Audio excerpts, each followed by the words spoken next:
Le tarbouch marocain est l'un des plus anciens héritages culturels marocains. Les Marocains le portent lors des événements publics, et il est toujours présent lors des grandes célébrations. En tant qu'héritage authentique marocain, il suscite fierté et honneur.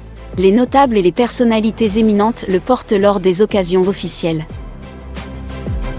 En bref, il constitue une pièce essentielle de ce que l'on peut appeler la tenue officielle marocaine, en parallèle avec d'autres vêtements qui revêtent la même caractéristique et la même importance pour exprimer la personnalité marocaine en général. Certaines sources font remonter les origines du tarbouch marocain au royaume maure au IIIe siècle avant Jésus-Christ. Des pièces de monnaie découvertes, datant de cette période, montrent certains rois portant ce tarbouch. Et l'histoire moderne du tarbouch marocain appelé par certains Fès remonte à la ville de Fès au Maroc, où il est mentionné par Al-Arabi al-Makdisi au Xe siècle, qui décrit comment les habitants de Fès couvraient leur tête d'un feutre rouge. Hassan al-Wazan, au XVIe siècle, mentionne également que les habitants de Fès portaient des couvre-chefs faits de feutre rouge. Certaines représentations historiques montrent que les sultans marocains portaient le tarbouch, comme le sultan Moulay Sharif Ben Ali au XVIIe siècle. À cette époque, le tarbouch était porté avec un turban enroulé autour, une méthode courante qui aidait à maintenir le turban en place pendant de longues périodes. Quelle est alors l'histoire de la propagation du tarbouch marocain dans le monde arabe et islamique, en particulier pendant l'époque de l'Empire ottoman? Et comment cette diffusion a-t-elle conduit à un oubli de ses origines marocaines pour beaucoup de gens? L'histoire de la propagation du tarbouch marocain dans l'Empire ottoman remonte au XIXe siècle, lors d'un voyage de la flotte ottomane au Maroc. Pendant ce voyage, un groupe de marins a acheté des tarbouchs marocains, et le commandant de la flotte, Khosrow Mohammad Pacha, a été impressionné par ces chapeaux.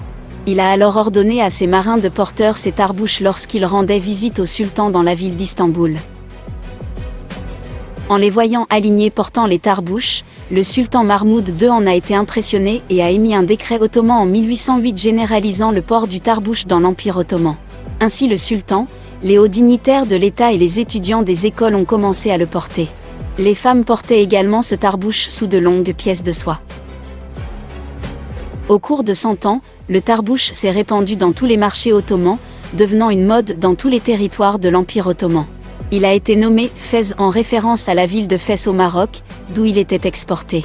Avec le temps, ce Fès s'est également propagé au Levant arabe et en Égypte. Le Fès a été interdit en Turquie après la fondation de la République turque par Mustafa Kemal Atatürk en 1923. Suite aux réformes qu'il a lancées, le Parlement a interdit le port des fès et des turbans, à l'exception des érudits religieux. En Égypte, la décision d'interdire le fès a été retardée de plus d'un quart de siècle par rapport à la Turquie, intervenant après la révolution du 23 juillet 1952 qui a transformé le système de gouvernement d'une monarchie en une république. C'est à cette époque qu'il a été abandonné de porter le fès de Fès. Quant au Maroc, le tarbouch reste encore aujourd'hui l'un des accessoires les plus importants pour les hommes. Il est porté lors des occasions spéciales et des fêtes religieuses, accompagné de la tenue traditionnelle. Les Marocains le considèrent comme un symbole d'élégance et d'attachement à leur patrimoine culturel. Si vous avez aimé cette vidéo, abonnez-vous gratuitement à notre chaîne YouTube pour recevoir davantage de vidéos sur l'histoire et le patrimoine riche du Maroc.